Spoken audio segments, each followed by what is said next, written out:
Hi everyone, मैं शिव कुमार आप लोगों का स्वागत करते हैं आप अपने YouTube channel genius of mathematics में। इस चैनल के माध्यम से आज से मैं आप लोग को 6 to 10 के मैथ के सभी टॉपिकों का डिस्कशन करने वाले हैं। साथ ही साथ जो उसके अंतर्गत आने वाले क्वेश्चन है उसको भी मैं सॉल्व करने वाला हूँ। और साथ ही साथ मैं ये भी कहना चाहता हूँ जो 10th के जो स्टूडेंट है उसके लिए स्पेशल में सभी सब्जेक्ट का यानी सभी बुकों का भी अध्ययन कराया जाएगा। तो इस वीडियो को आगे बढ़ाते हुए मैं अपनी क्लास को प्रारंभ करना चाहता हूँ। और आज का जो मेरा टॉपिक है वो है ट्रिग्नोमेट्री।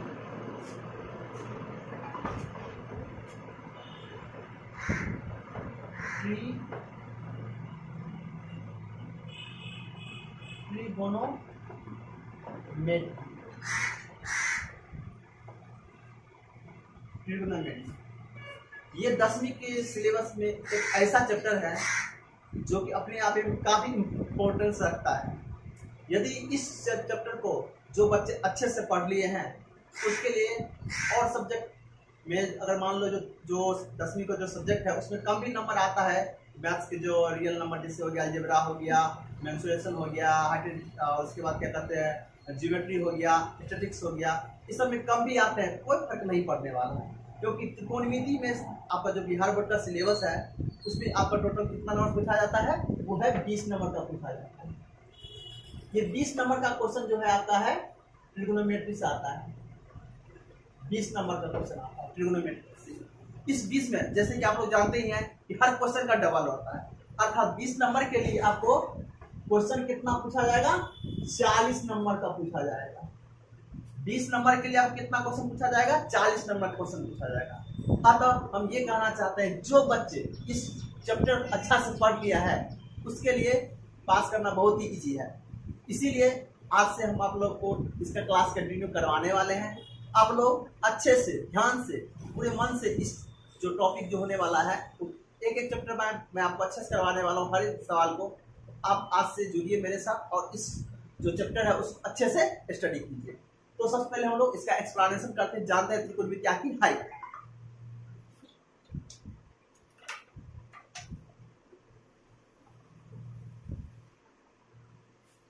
तो त्रिकोणमिति है ये दो शब्दों से बना हुआ है।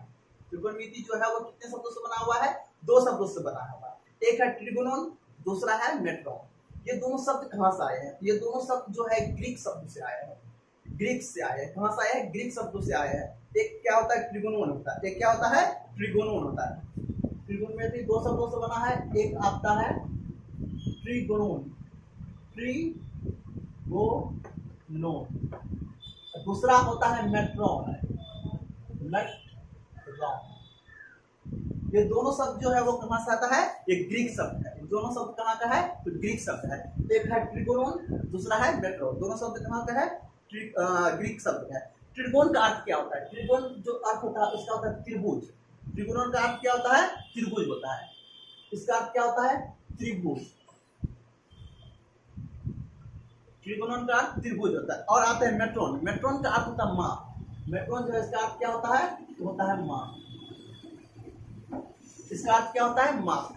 अर्थात जो त्रिकोणमिति है त्रिभुज की माप पे आधारित है। अर्थात त्रिकोणमिति जो है वो किस पर आधारित है, त्रिभुज की माप पर आधारित है। तो हम लोग त्रिभुज के बारे में पहले जानेंगे। त्रिभुज पर आधारित है इसलिए हम लोग त्रिभुज को जानते हैं। जैसे कि आप लोग जानते होंगे त्रिभुज कितने प्रकार के होते हैं। तो त्रिभुज के दो पार्ट्स बांटा गया है, एक कोण के आधार पर बांटा गया है, एक भुजा के आधार पर बांटा गया है। तो हम लोग कोण के आधार पर भी जान सकते हैं, भुजा के आधार पर भी जानते ही होंगे लगभग। तो अभी त्रिभुज जो होता है, अभी हम जो चैप्टर पढ़ने वाले हैं वो आपका भुजा के आधार पर पढ़ने वाले हैं। तो भुजा के आधार पर त्रिभुज तीन प्रकार के होते हैं। एक होता है कौन कौन, एक होता है समबाहु, दूसरा आपका हो गया समद्विबाहु, तीसरा हो गया विषमबाहु। ये भुजा के आधार पे है, ठीक है। अब कोण के आधार पे आते हैं। एक होता है समकोण, दूसरा होता है न्यून कोण, अब तीसरा जो होता है वो होता है अधिक कोण।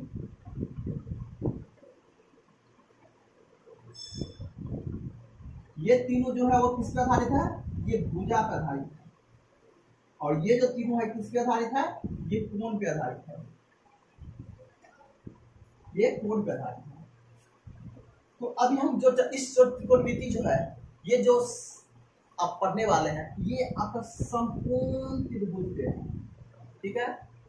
अभी जो हम पढ़ने वाले हैं इस चैप्टर में, जो पढ़ने वाले हैं, ये किस पे है, संपूर्ण त्रिभुज पे है। इसीलिए संपूर्ण त्रिभुज को हम लोग अच्छा से एनालिसिस करने वाले हैं, अध्ययन करने वाले हैं। इसमें जिसको उतारना है उतार लीजिए,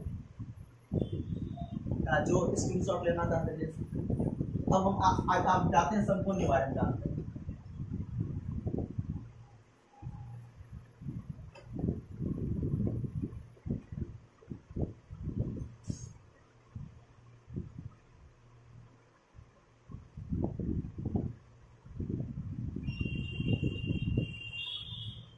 समकोण त्रिभुज, समकोण त्रिभुज को इंग्लिश में कहा जाता है राइट एंगल, ठीक है।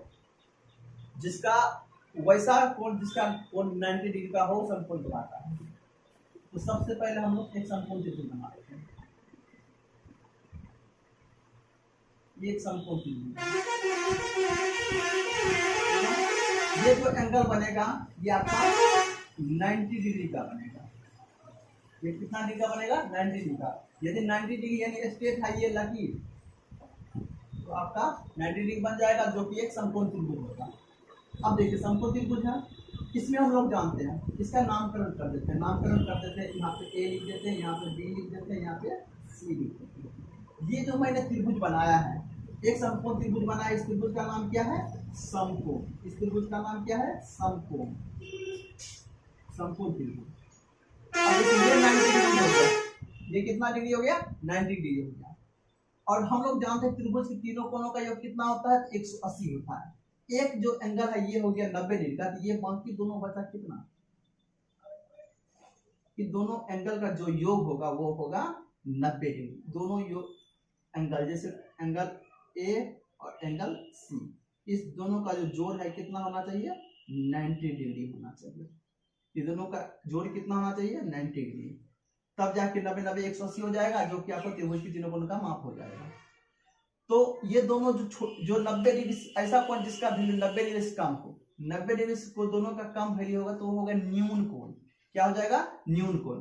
अगर इसका वैल्यू आपका निकल गया 1 डिग्री मान लो, तो इसका जो होगा वो फिक्स है 9 होगा, तब 90 होगा। यदि इसका वैल्यू मान लो हो गया 5 डिग्री, ये कितना हो जाएगा, 85 डिग्री। अर्थात जिसका 90 डिग्री से कम वैल्यू हो उसको हम क्या कहेंगे, न्यून कोण कहेंगे। तो ये जो दोनों एंगल क्या हो गया, न्यून कोण हो गया। दोनों क्या हो गया, न्यून कोण हो गया। ये हो गया आपका न्यून कोण, और ये भी क्या हो गया, न्यून कोण। और ये तो मैं पहले ही आपको बता दीजिए, एंगल हो गया, ये हो गया समकोण 90 डिग्री का, ठीक है। यहाँ तक कोई दिक्कत। अब देखिए इसमें ये जो साइड है इसको कहा जाता है परपेंडिकुलर। परपेंडिकुलर पी से चालू होता है, इसलिए इसको कहा जाता है लंब। ये क्या हो गया, लंब। इंग्लिश में हो गया परपेंडिकुलर। इंग्लिश में क्या हो गया, परपेंडिकुलर। पी लेटर से चालू होता है, इसलिए इसको पी कहा जाता है। और हिंदी में हो गया लंब। और ये जो होता है नीचे वाला, उसको कहा जाता है आधार। और इसका इंग्लिश होता है बेस। बेस बी से चालू होता है, इसीलिए इसको हम लोग बी से सूचित किया जाता है शॉर्ट फॉर्म में। और ये जो होता है इसको कहा जाता है कर्ण, जो इंग्लिश में होता है हाइपोटेनियस। हाइपोटेनियस एच से चालू होता है, इसीलिए इसको कर्ण को हिंदी हो जाएगा कर्ण, और इंग्लिश में इसको एच से सूचित किया जाता है। इसको पी से सूचित किया जाता है क्योंकि इसका इंग्लिश होता है परपेंडिकुलर, इसीलिए इसको पी कहा जाता है। और इसका इंग्लिश होता है बेस, बी से चालू होता है, इसीलिए इसका पहला जो इंग्लिश का लेटर है वो बी होता है, सूचित किया जाता है। और ये कर्ण, कर्ण का इंग्लिश में हाइपोटेनियस होता है, जो एच से चालू होता है, इसीलिए इसको एच से सूचित किया जाता है। तो लंब, कर्ण, आधार, ये 3 चीज हो गया। इसमें से ये जो साइड है कर्ण, ये दोनों भुजा के योग के बराबर होता है। यानी ये बड़ा साइड कहलाता है। ये जो कर्ण जो हो गया सबसे बड़ी भुजा हो गया, बड़ी भुजा क्या हो गया, कर्ण हो गया। ये दोनों छोटी भुजा हो गया, ठीक है। कर्ण जो है बड़ी भुजा हो गया, ये दोनों क्या हो गया, छोटी भुजा हो गया, ठीक है। अब देखिए यहाँ तक तो कोई दिक्कत नहीं होता है। अभी हमने जस्ट क्या बताया था कर्ण के बारे में, ये दोनों भुजा के वर्गों के योग के बराबर होता है। कर्ण यानी कर्ण जो है एच जो है वो क्या होता है, दोनों भुजा यानी p square plus B square, इसको ऐसे कर सकते हैं। हमने क्या कहा, कर्ण जो होता है दोनों भुजा को वर्गों के योग, वर्ग मतलब स्क्वायर में योग के बराबर होता है, ठीक है। ये एक फॉर्मूला बन गया। अब इसको रूट हटाएंगे तो इसका वैल्यू कितना निकल जाएगा, रूट में आ जाएगा p square plus B square. ये एक आपका फॉर्मूला हो गया। ये जो फॉर्मूला हुआ किसका फॉर्मूला हो गया, ये कर्ण का फॉर्मूला हो गया, ठीक है। एक फॉर्मूला बन गया किसका, कर्ण का फॉर्मूला बन गया, ठीक है। कर्ण का फॉर्मूला बन गया ये p square plus B square root में। अब इसी सूत्र से और सूत्र निकल सकता है, वो अब हमको निकालना होगा पी का सूत्र। इसी ये जो फॉर्मूला बना है इसी फॉर्मूला से हम लोग पी का सूत्र निकालेंगे। कैसे निकालेंगे, हम लोग इसको अगर लेते हैं, अगर यही चीज को लेते हैं यहाँ पे एच स्क्वायर बराबर P square plus B square, H square का एच स्क्वायर कर देते हैं माइनस में, बी प्लस में था तो इस साइड जाएगा तो माइनस में, इधर हो गया पी स्क्वायर। अब देखिए ये स्क्वायर हटाएंगे तो क्या चला जाएगा, रूट में चला जाएगा, H square minus B square बराबर अर्थात पी यानी लंब का फॉर्मूला ये हो गया root under H square minus B square. इसी से हम लोग बी का भी फॉर्मूला निकाल सकते हैं। इसी से हम लोग किसका निकालेंगे, बी का फॉर्मूला निकालेंगे। कैसे निकालेंगे, H square plus P square plus B square होता है। अब एच स्क्वायर का एच स्क्वायर, ये देखिए बी का हमको निकालना है तो बी को इधर रहने देंगे, पी को प्लस में इस जाएगा तो माइनस में, बी का बी। अब ये स्क्वायर घटाएंगे तो ये चला जाएगा किसमें, रूट में, S square minus P square बराबर बी स्क्वायर। ये फॉर्मूला नंबर 3। तो एक फॉर्मूला से हम लोग कितने फॉर्मूला निकालिए, 3 फॉर्मूला। ये तीनों फॉर्मूला आपको ध्यान रखना, एक एच का फॉर्मूला, एक पी का फॉर्मूला, एक बी का फॉर्मूला। ये तीनों का फॉर्मूला आपको ध्यान रखना होगा। यहाँ मिस्टेक से स्क्वायर लिखा गया था। एक एच का फॉर्मूला, एक पी का फॉर्मूला, एक बी का फॉर्मूला, तीनों आपको याद रखना होगा। एच मतलब कर्ण का फॉर्मूला ये हो गया, जब रिक्वायरमेंट आएगा कर्ण का तो इसका यूज करेंगे। जब आपका रिक्वायरमेंट आएगा पी यानी पी लंब का तो आप यहाँ पे सूत्र दे रहा है इसका यूज करेंगे। जब आपका रिक्वायरमेंट आएगा बी आधार का तो आपका इसको यूज करना होगा। 3 गो सूत्र हो गया। अब देखिए आपको चित्र में ध्यान रखना होगा एक चीज, क्या चित्र में, जब आप सवाल को सॉल्व करेंगे, क्वेश्चन को सॉल्व करेंगे तो कहीं कहीं पे आपका दिया रहेगा एंगल ये वाला इस साइड ऊपर वाला एंगल, कहीं कहीं पे दिया रहेगा इस साइड वाला एंगल। ध्यान दीजिएगा यहाँ पे इस टॉपिक पे कि कभी कभी आप जो क्वेश्चन को सॉल्व कीजिएगा तो आपको एंगल दिया रहेगा ये और एंगल दिया रहेगा ये। उस समय आप क्या कीजिएगा, उस समय थोड़ा चेंज करता है, यानी ये एंगल देगा तो एंगल के सामने का जो भुजा होता है वो बन जाएगा पी। जब ऐसा करते हैं इसको दूसरा स्लाइड में समझाते हैं, इसको रहने दीजिए। अभी ये आपने समझ लिया, ये 3 सूत्र आपने लिख लिया, नहीं लिखा है तो लिख लीजिए, इसका स्क्रीनशॉट ले लीजिए। अब हम लोग अगले स्लाइड में देखते हैं। ये तीनों फॉर्मूला नोट कर लीजिएगा।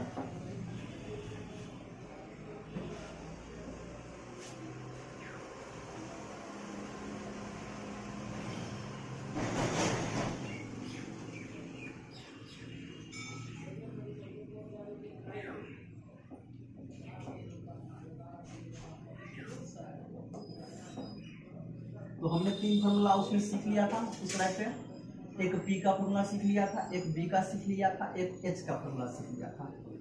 अब हम जो बताने वाले थे उसको ध्यान दीजिएगा।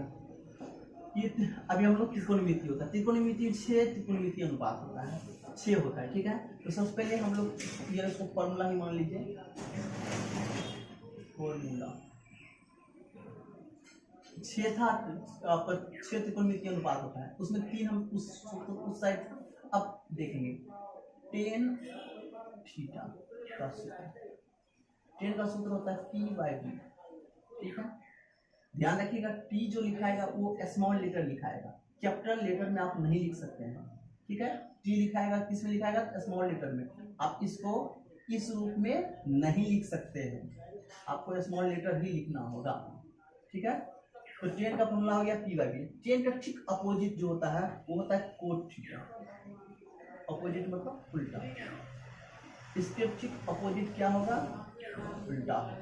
तो कोट का अपोजिट टेन होगा, टेन का अपोजिट कोट होगा। इसका उल्टा हो जाएगा तो बी ऊपर चला जाएगा, पी नीचे चला जाएगा। एक फॉर्मूला ये हो गया, नंबर 2 ये हो गया, ये टेन कोट हो गया। अब आते हैं एक साइन, इसका सूत्र होता है P बट्टे एच। साइन का सूत्र क्या होता है, P बट्टे एच। इसका जो अपोजिट होता है वो होता है cosec theta, COSEC, cosec theta, H बट्टे P। फॉर्मूला नंबर आपका ये हो जाएगा 3, ये हो गया 4, ठीक है। 4 हो गया सूत्र। अब नेक्स्ट जो होगा वो हो गया कोस थीटा का सूत्र होता है P बट्टे एच। इसका ठीक जो अपोजिट होता है वो होता है सेक थीटा, जो सूत्र हो गया H बट्टे P। ये 6 ये 6 त्रिकोणमितीय अनुपात होता है। अभी जो चैप्टर पढ़ेंगे हम लोग एनसीईआरटी की बुक से पढ़ रहे हैं और एनसीईआरटी को ही पढ़ना चाहिए। एनसीईआरटी बुक जो है इसमें पहला जो चैप्टर है एक्सरसाइज 8.1, इसमें आप इस 6 सूत्र और वो जो मैं उस स्लाइड में बताया था 3 सूत्र, एक बताया था मैंने h का सूत्र a² प्लस b², एक सूत्र बताया था मैं p का सूत्र बताया था,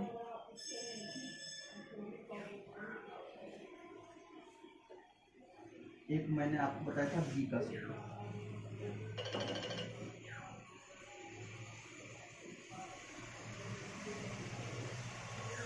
ये आपका टोटल 9 सूत्र हो गया। H में सिर्फ प्लस में रहता है P भी, बाकी दोनों में माइनस में रहता है। P रहेगा तो B माइनस में आ जाएगा, B रहेगा तो P माइनस में आ जाएगा, ठीक है। ये 9 सूत्र जो है, इस 9 सूत्र से ही आपको पहला चैप्टर सॉल्व होने वाला है, ठीक है। ये 9 सूत्र को आप लोग ध्यान दे दीजिए, ठीक है। इन 9 सूत्र से ही आप क्वेश्चन क्या होने वाला है, सॉल्व होने वाला है। और अब मैं बताने वाला हूँ जो उस पर ध्यान दीजिएगा। ये मैंने फिर बना लिया एक राइट एंगल, मैंने क्या किया एक समकोण त्रिभुज बना लिया, यहाँ पे नाम दे दीजिए आप इसको ABC, ठीक है। अब हम बताने वाले थे कि ये तो हम लोग जानते हैं, ये P होता है जो बता चुका हूँ मैं, ये B होता है और ये H होता है। अब आपको ध्यान देना क्या है कि जब क्वेश्चन को सॉल्व जब करेंगे, क्वेश्चन में आएगा कभी कभी आपका एंगल ये दे देगा, तो कभी कभी एंगल आपको ये दे देगा, ठीक है। तो उस समय आप क्या करेंगे, उस समय आपको ध्यान रखना होगा जब आपका एंगल ये दिया हो, ये एंगल के सामने का जो कोण होता है, भुजा जो होता है वो इक्वल होता है। इस कोण के सामने की भुजा क्या होगा, बराबर होगा, ध्यान रखिएगा। इस कोण के सामने की भुजा क्या होगा, बराबर होगा। और साथ ही साथ ये जो होगा वो P बन जाएगा, P कहलाएगा, तो P ये क्या हो जाएगा, P हो जाएगा। एंगल के सामने का भुजा जो होगा बराबर होगा और साथ ही साथ ये जो हो जाएगा P हो जाएगा, P मतलब लंब हो जाएगा। फिर यदि एंगल ये दिया हुआ तो ये साइड जो होगा वो बराबर हो जाएगा। इस कोण के सामने का भुजा ये जो है BC वो क्या होगा, बराबर हो जाएगा। और जैसे मैंने इसको कोण C बताया, कोण C के बराबर क्या हो जाएगा, AB, ये साइड जो है वो बराबर हो जाएगा। और ठीक है, अब कोण A से आते हैं। कोण A से अगर रहेगा, इसके सामने का भुजा BC जो है वो बराबर हो जाएगा, BC क्या हो जाएगा, बराबर हो जाएगा। और साथ ही साथ ये बन जाएगा P। लेकिन हम लोग अभी तक क्या पढ़े, नीचे वाला को क्या पढ़े हैं, B पढ़े हैं, नीचे वाला क्या पढ़े हैं, B आधार पढ़े। लेकिन एंगल चेंज होने पर ये B जो है वो B नहीं रहेगा, वो बन जाएगा P। बस कुछ समय के लिए बनेगा, उतना ही देर के लिए बनेगा जितना देर के लिए हम लोग क्वेश्चन सॉल्व कर रहे हैं, ठीक है। क्वेश्चन को सॉल्व करने के साथ फिर अपने वास्तविक रूप में सब आ जाएगा। अभी हम क्वेश्चन एंगल A से सॉल्व कर रहे हैं, इसीलिए P कहलाएगा। जब फिर से आप वास्तविक रूप में इस एंगल से आएंगे तो सब अपने नॉर्मल जो होता है वही होगा। बस इतना आपको ध्यान रखना है कि जब एंगल चेंज होगा तो आपको क्या बनता है। इस एंगल से ये बी था लेकिन पी बन जाता है, बी जो है वो क्या बन गया, पी बन गया। और इस एंगल से ये तो पी रहता ही है और पी बन गया। ठीक है, बस उतना ही ध्यान रखें, ये आपको क्वेश्चन में आने वाला है।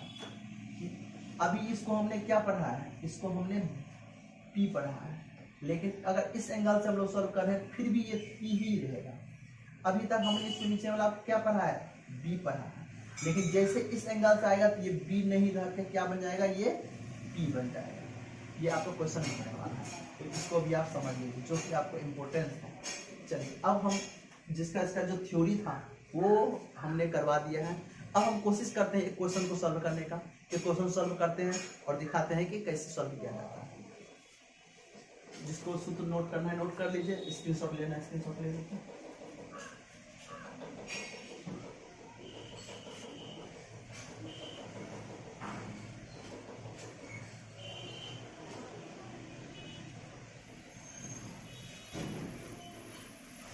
अब देखिए हमने टोटल 9 सूत्र लिखाया है, 9 फॉर्मूला लिखाया है।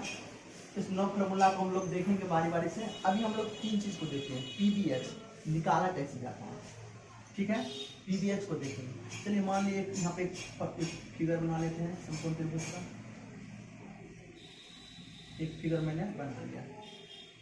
ठीक है, ये फिगर बना लिया, इसमें आपका एक नामकरण कर देते हैं, नामकरण करना जरूरी है।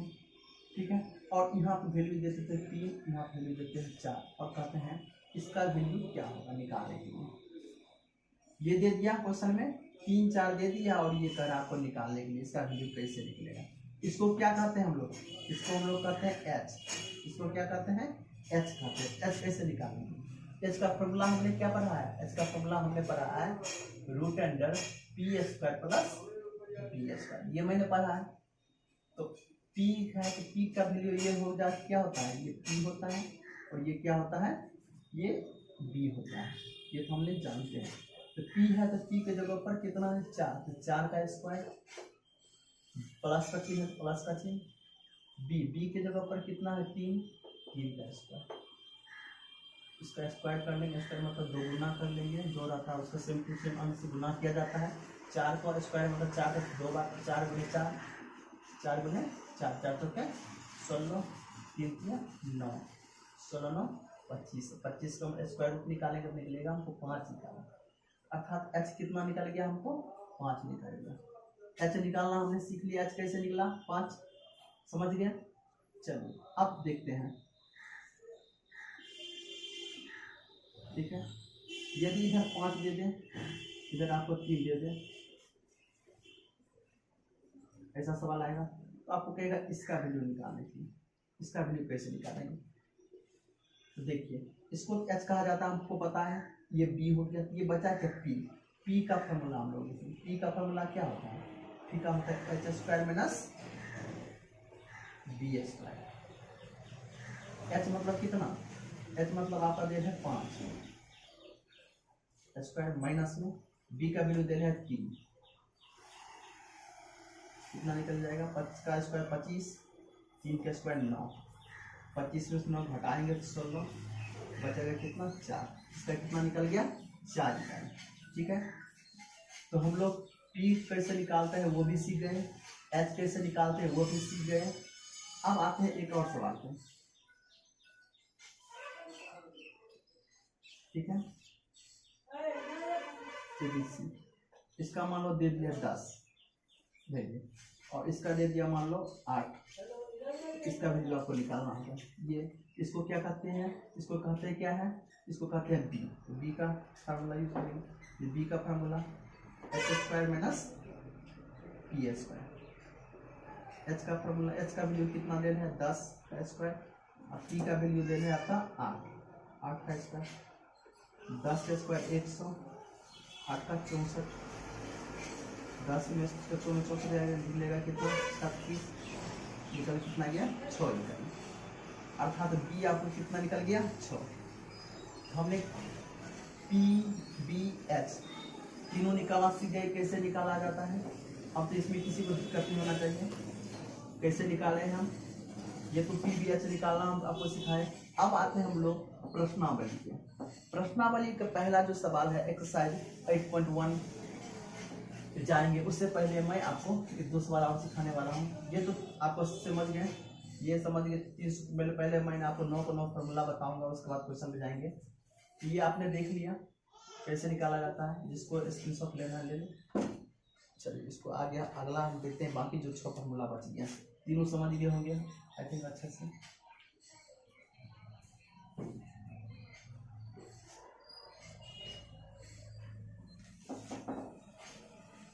अब देखिए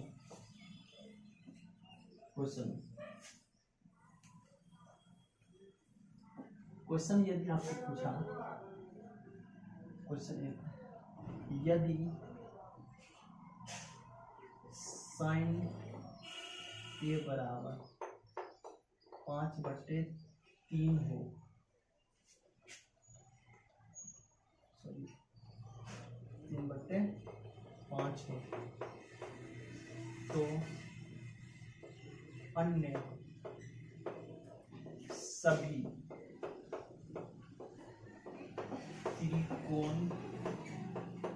त्रिकोणमितीय अनुपात या त्रिकोणमितीय अनुपात का मान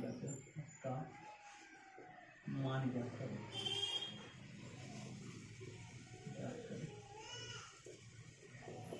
ये क्वेश्चन अगर दे दिया, ठीक है। यदि साइन ए बराबर 3/5, साइन का वैल्यू आपका 3/5 दिया है, तो अन्य सभी हमने पढ़ा कितना है कि त्रिकोणमितीय अनुपात क्या होता है, 6 होता है। त्रिकोणमितीय अनुपात कितना होता है, तो 6 होता है। 6 में से 1 का वैल्यू 3/5 दे दिया, बचा कितना 5। तो हम लोग सॉल्व करेंगे, लिखेंगे यहाँ साइन जो ए है वो कितना देल है, 3/5 देल है। तो साइन का फॉर्मूला हमने सीखा P/H, अर्थात P जो है वो कितना दिया 3, H जो कितना है वो 5 दे दिया, 2 चीज दे दिया। अब हम जस्ट थोड़ी देर पहले बताए थे 2 वैल्यू लिखा है या निकाल दिया है, तो आपको एक वैल्यू कैसे निकाला है। इसमें P दे दिया, H दे दिया, तो बचा क्या है, एक बच गया है B हमको नहीं पता है, B हमको नहीं पता है, तो B कैसे निकाला है। तो B निकालने का फॉर्मूला मैं पिछले स्लाइड में बताया था, तो हम लोग सूत्र से लिखेंगे। पिछले स्लाइड में मैंने सूत्र से B का निकालना सिखाया था। B का फॉर्मूला क्या होता है, H² - P²। H मतलब 5 का स्क्वायर, P मतलब 3 का स्क्वायर। 5 का स्क्वायर 25, 3 का स्क्वायर 9, 25 में 9 गया 16, 4। अर्थात आपको PBS तीनों निकल गया, अर्थात PBS तीनों निकल गया आपको, अर्थात P निकल गया कितना 3, और B निकल गया आपको यहाँ पे 4, H आपको पता है 5। ये तीनों चीज आपको पता होगी। अब आते हैं क्वेश्चन पे। क्वेश्चन में करता है अन्य सभी त्रिकोणमितीय अनुपात, PBS H तो निकल गया, अन्य सभी त्रिकोणमितीय अनुपात। अन्य में आपको क्या बचा है, साइन आपका यहाँ पे दे है, साइन के साथ उल्टा क्या होता है कोसेक, कोसेक थीटा बच गया है, कोसेक ए लिखेंगे यहाँ पे क्योंकि एंगल में आपको ए दिया है। कोसेक का फॉर्मूला क्या होता है H/P होता है। H कितना है यहाँ पे, इसमें देख के लिखना है, H कितना है 5, और नीचे में P है, P कितना है 3, 5/3, ये हो गया आंसर आपका। तो उसके बाद आते हैं 10 पे। 10 का फॉर्मूला क्या होता है तो P/B, P कितना है 3, B कितना होगा 4, P/4, दूसरा हो गया। 10 का उल्टा होता है कोट, कोट का सूत्र क्या होता है, ठीक उसके अपोजिट P/B, B कितना है 4, P कितना है 3, ये हो गया। अब आते हैं कॉस पे। कॉस का फॉर्मूला क्या होता है B/H, तो B कितना है 4, H कितना है 5, ये हो गया आंसर। कॉस का उल्टा सेक, सेक का फॉर्मूला क्या होता है H/B, H कितना है 5, B कितना है 4। अन्य सभी त्रिकोणमितीय अनुपात हमने यहाँ पे देख लिया कि कैसे निकला जाता है। तो क्वेश्चन 1 मैंने बता दिया। यदि आपको मेरा वीडियो अच्छा लगे तो लाइक कमेंट शेयर करना मत भूलिएगा, और इसी तरह मैं बैक टू बैक सभी क्लास को लाने वाला हूँ, एक question by question, step by step आपको सिखाने वाला हूँ। आप लोग मेरे साथ जुड़े रहिए। इतना समय देने के लिए आपको धन्यवाद। Thank you. Have a nice day.